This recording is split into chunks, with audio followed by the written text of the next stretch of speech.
sobre o São Paulo de Evangelos Marinax. Como é que fica a parceria com o Grego? Nessa semana vai haver a votação do projeto dentro do Conselho de Administração do Tricolor. Para completar, tem as últimas do mercado, bastidores, finanças e muito mais.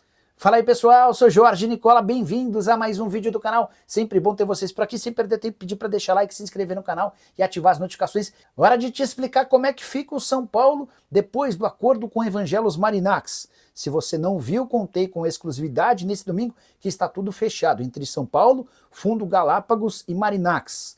Tanto está fechado que o São Paulo vai submeter a aprovação do Conselho de Administração do São Paulo nessa semana esse acordo. Se houver aprovação, o São Paulo submete depois ao Conselho Deliberativo para tocar esse projeto. A ideia inicial do acordo com o Marinax foi alterada. Naquele primeiro momento, o Marinax injetaria 100 milhões de dólares, ou mais ou menos 550 milhões de reais, em 5 anos e passaria a ser sócio do São Paulo na SAF para as categorias de base. Para tornar Cotia uma SAF, o São Paulo precisaria da aprovação do seu Conselho Deliberativo com mais de 75% dos votos. E o presidente Júlio Casares percebeu que não conseguiria tal votação, que tornaria toda a situação extremamente desgastante. Qual foi a solução para o problema? São Paulo, Marinax e Fundo Galápagos alteraram o projeto. Não vai haver mais a SAF da base, e sim a criação de um fundo que vai contar com um aporte inicial do Galápagos de algo na casa dos 200 milhões de reais. Imagina-se que o Marinax também coloque um pouco de dinheiro nesse fundo e através do fundo o São Paulo vai utilizando receitas para contratar os melhores jogadores da base no futebol da América do Sul. O projeto do São Paulo é ter uma categoria de base superior à do Palmeiras, responsável por um faturamento de 2 bilhões de reais nos últimos 10 anos, apenas com atletas formados na base. O São Paulo tem convicção de que vai trazer os principais jogadores da Argentina, do Uruguai, do Paraguai, da Colômbia, enfim, da América do Sul. Surgiu um menino de 13, 15, 17, 18, até 20 anos de idade. Esses atletas são contratados com dinheiro desse aporte. O scout do Marinax no Nottingham Forest vai ajudar nessa busca do São Paulo, e a partir do momento em que esses atletas performarem e chegarem ao time principal, o Marinax passa a ter prioridade na compra dos jogadores. Só para completar o noticiário do São Paulo, o tricolor com o Hernan Crespo no Campeonato Brasileiro soma 9 jogos, com 6 vitórias, 2 empates e só uma derrota justamente no primeiro jogo de estreia contra o Flamengo. O São Paulo, que não venceu o Galo há 5 anos, quebrou o tabu, vencendo o Atlético nesse domingo no Morumbi por 2-0. Até o Gonzalo Tapia conseguiu balançar as redes, algo que parecia ser bem difícil. As más notícias ficam por conta de Lucas Moura, que voltou a sentir dores no joelho e no tornozelo e só volta a jogar depois da pausa para a data FIFA. O Marcos Antônio saiu sentindo um desconforto. Não parece ser nada grave, mas é mais um problema físico do tricolor. Quero contar também que 2 ex-são paulinos brilharam ao longo do fim de semana. Primeiro, contar sobre o William Gomes, o atacante de lado de campo, vendido no início do ano por 9 milhões de euros, foi o autor do segundo gol do Porto na vitória por 4-0 contra o Casa Pia. William Gomes atuou como titular e marcou um bonito gol. Já Matheus Alves balançou as redes pela segunda vez em pouquíssimo tempo com a camisa do CSKA. O time russo venceu o Akron por 3-1 e o primeiro gol da partida foi justamente do meio atacante, que já tem conseguido ser mais protagonista na Rússia do que era com a camisa do tricolor. Por falar em 2 ex-jogadores do São Paulo, deixa eu contar sobre uma decisão importante que o presidente Júlio Casares tomou. Até em função de pedidos de atletas do São Paulo, o tricolor decidiu que não mandará, em hipótese alguma, jogos como mandante em estádios com gramado sintético. Nicola, mas por que você está falando isso se o São Paulo tem à sua disposição Morumbi? Vale a lembrança de que, com alguma frequência, o estádio é alugado para shows e eventos. E nesses casos, o São Paulo é obrigado a atuar em outros estádios. 3 estádios na cidade ou nas proximidades de São Paulo já estão completamente descartados. O Allianz Parque, a Arena Barueri e o Pacaembu, os 3 com gramados sintéticos. Nessa semana o presidente Júlio Casares chegou a admitir de forma pública que existe um veto no São Paulo em relação a gramados sintéticos. Esse, inclusive, foi um dos motivos que inviabilizaram o acordo com a W Torre para a reforma do Morumbi. Haveria necessidade, até para a realização de uma série de shows em frequência para que a W Torre recuperasse o enorme investimento na reconstrução do estádio, de que o gramado do Morumbi fosse sintético. E isso está completamente fora dos planos do presidente Júlio Casares, dos dirigentes e também dos membros do Conselho Deliberativo. São Paulo, quando não tiver seu estádio à disposição, vai buscar um estádio com gramado natural. em São Paulo, por exemplo, a alternativa seria o estádio do Corinthians. Relação entre São Paulo e Corinthians parece não permitir esse tipo de acordo. O Canindé vai ficar fechado a partir de janeiro do ano que vem para um período de reforma. O Canindé, você sabe, vai passar por uma enorme reconstrução e deve demorar 3 anos e meio para ficar pronto. Até por isso, o São Paulo fechou recentemente um acordo de parceria com o Santos, pode jogar na Vila Belmiro ou então até mandar sua partida fora da cidade de São Paulo. Recentemente existia a especulação de que o tricolor talvez não pudesse contar numa eventual semifinal de Copa Libertadores da América com o Morumbis. Isso aconteceria se o jogo fosse contra o River Plate por conta da proximidade com o Imagine Dragons, show que vai se apresentar, uma banda de um show que vai se apresentar no Morumbis. No final das contas, o tricolor está tranquilo, vai conseguir realizar o jogo contra o River Plate, um eventual jogo se o São Paulo for à semifinal e o River também, sem que impeça e atrapalhe a programação do show. Se não houvesse essa possibilidade, São Paulo chegou a discutir até a chance, a hipótese de atuar no Maracanã em outro estado. O que você pensa sobre tudo isso? Já usa espaço para comentário e registra a sua opinião, beleza? Nicola, atacante Guilherme dos Santos pode vir para o São Paulo? Não, Francisco. Existia uma possibilidade de o Guilherme ser trocado pelo Luciano. Essa negociação estava sendo tocada pelo Carlos Belmonte, mas o Júlio Casares entendia que era uma maluquice trocar pau a pau o Guilherme pelo Luciano. O Guilherme tem um problema para jogar em outro clube no futebol no Brasil. Ele já fez 14 jogos no Brasileiro, então dá para imaginar que o Guilherme não fica no Santos, né? Ele pediu para não viajar para Salvador por causa de todas as ameaças que ele sofreu na invasão de uma torcida organizada nessa semana no CT. Ficou afastado do jogo e deve ser negociado. Resta só saber se vai existir proposta a tempo. Propostas precisam vir do exterior, repito, o Guilherme não pode jogar em time da Série A por já ter estourado o limite de transferências, tá bom? Antes só responder para o Moisés Lima, ele quer saber se o Rodrigo Nestor volta para o São Paulo ou fica no Bahia. A palavra final, ao que tudo indica, vai ser do Bahia, porque o Nestor não deve bater a meta estipulada para compra, a meta é de 25 jogos, e aí vai caber ao Bahia decidir se vale a pena ficar com o Nestor ou não. A impressão que eu tenho é de que o Nestor vai voltar.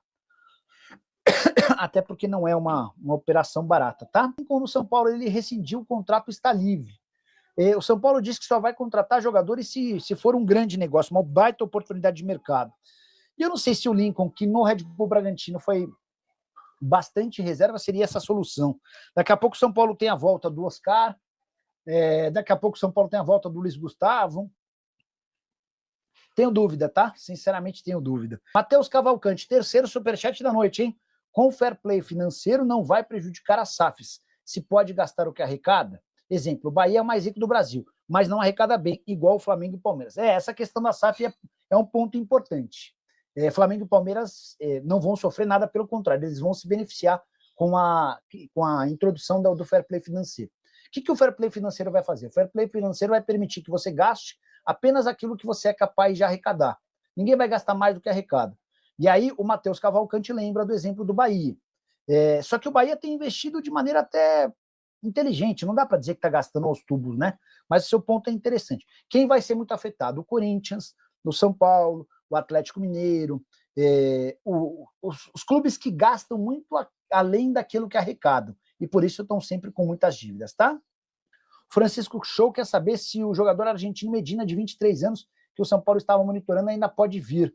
Deixa eu mandar mensagem para quem me contou essa história, porque aí a gente pode tentar avançar. Só para vocês entenderem, o Medina é um jogador que chegou ao Estudiantes por 14 milhões de euros. O Estudiantes não teria capacidade para fazer esse aporte. Foi um fundo de investimentos quem colocou o jogador lá, imaginando que o Medina teria visibilidade, poderia ser negociado com o futebol europeu. A percepção que se tem dessa transferência, depois de alguns meses, é que hoje o Medina tem menos espaço e visibilidade do que na época do Boca, que é algo natural, né? Não sei o que o pessoal imaginou quando fez esse negócio, imaginando que o Estudiantes fosse ser uma baita barca boa. E olha que o time está classificado para as quartas de final da Libertadores da América. E foi nesse cenário que sugeriram ao São Paulo. Só que o acordo para viabilizar essa negociação é praticamente impossível, porque esse fundo precisaria tirar o jogador do Estudiantes e colocá-lo no São Paulo, tá? Mariane Santos quer saber sobre Evangelos Marinax no São Paulo. Marinax está fechado no São Paulo, fechado. E nessa semana que vai começar, o Conselho de Administração do São Paulo vai votar se aprova ou não um acordo tripartite. São Paulo, Fundo Galápagos e Evangelos Marinax. O Galápagos vai colocar dinheiro no São Paulo, mais ou menos 200 milhões de reais, para aporte, para busca de jogadores. E o Marinax vai ajudar com respaldo, buscando esses atletas e depois sendo uma opção de compra.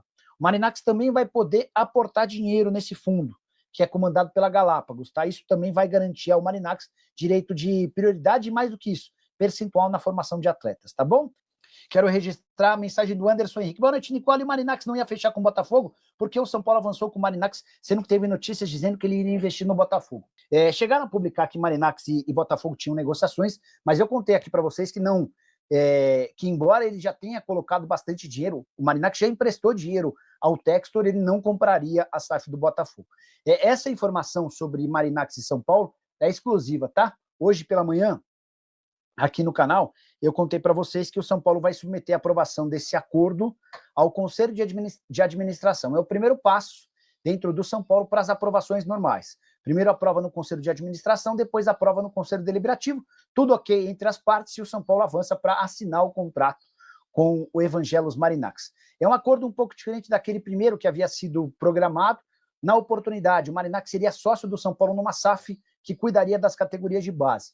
Só que para esse acordo ser aprovado, um aporte de 100 milhões de dólares, haveria necessidade de aprovação de 75% do Conselho Deliberativo, e o Júlio Casares tem convicção de que não conseguiria essa aprovação.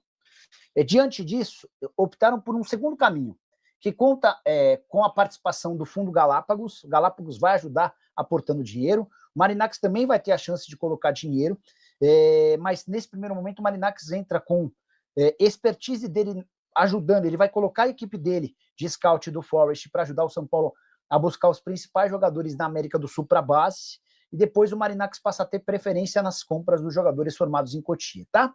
Esse acordo está fechado entre as partes e agora faltam as aprovações legais. A informação que eu trouxe hoje com exclusividade é de que falta apenas a aprovação desses acordos, começando pelo Conselho de Administração, que se reúne nessa semana para tratar sobre o tema. Nicola, o negócio com o Marinax vai participar no time principal? Não, Jefferson, nenhuma participação, pelo menos nesse primeiro momento. Não espere por reforços vindos através do Marinax, nem nada disso, tá? O Francisco Show, boa noite, Nicola. O São Paulo vai atrás de algum meia? Francisco, eu fiz a pergunta para o Júlio Casares na sexta-feira. Júlio, o São Paulo ainda vai trazer jogadores? E a resposta foi, Nicola, o São Paulo está sempre aberto ao mercado, está sempre de olho. Mas só vai trazer se houver uma baita oportunidade de mercado, tá bom?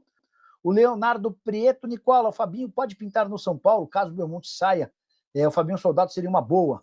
Você está se referindo ao Fabinho Soldado. Eu até pensei no outro Fabinho, eu vou explicar primeiro a história do Fabinho Soldado e depois a do Fabinho do Al Ittihad. O Fabinho Soldado corre enorme risco de demissão no Corinthians. Nessa segunda-feira tem eleição para presidente, o Osmar Stabile concorre pela situação, o Rox Tadini é candidato de oposição e o André Castro surge como uma terceira via. Os três candidatos não querem a manutenção do Fabinho. E a interpretação é de que o Fabinho Soldado fez muitas escolhas equivocadas em relação a reforços, tem pouca gestão sobre o grupo e, mais do que isso, ele é a cara do Augusto Melo, presidente que foi afastado, foi empichado, né? Então, assim, independente de quem vencer amanhã, a tendência é que o Fabinho Soldado, na primeira sequência ruim de resultado, seja demitido. O Fabinho não pode assumir o lugar do Carlos Belmonte no São Paulo. O Belmonte é um diretor estatutário, aquele cara que vem dos sócios do clube, aquele cara que foi eleito conselheiro. Se fosse para fazer essa contratação do Fabinho Soldado, ele teria que chegar para o lugar do Rui Costa. E dá para dizer que se o Belmonte cair, a chance de o Rui Costa ficar é mínima. Mas nunca escutei o nome do Fabinho Soldado sendo especulado no Corinthians, tá? E aí, só para completar sobre Fabinho, esse do Al Ittihad, vocês conhecem ele, né? Jogador que passou pelo Liverpool e hoje está no Al Ittihad. A imprensa árabe está cravando que o Fabinho não deve ficar. Ele tem só mais um ano de contrato e ganha 11 milhões de reais por mês. E aí começaram a especular que o Fabinho poderia caber no Cruzeiro. O Leonardo Jardim foi perguntado sobre o tema e disse, não tenho a informação, não acho que cabe no bolso do Cruzeiro. E não cabe mesmo. O Fabinho ganha mais da metade da folha salarial do Cruzeiro. Se a folha do Cruzeiro é de 20 milhões de reais, o Fabinho ganhando 11 equivale a mais da metade, tá? Então, não acredito no Fabinho jogando no futebol brasileiro, ainda que ele rescinda o contrato lá e receba uma bolada, tá bom? Muito bom jogador, por sinal, tá?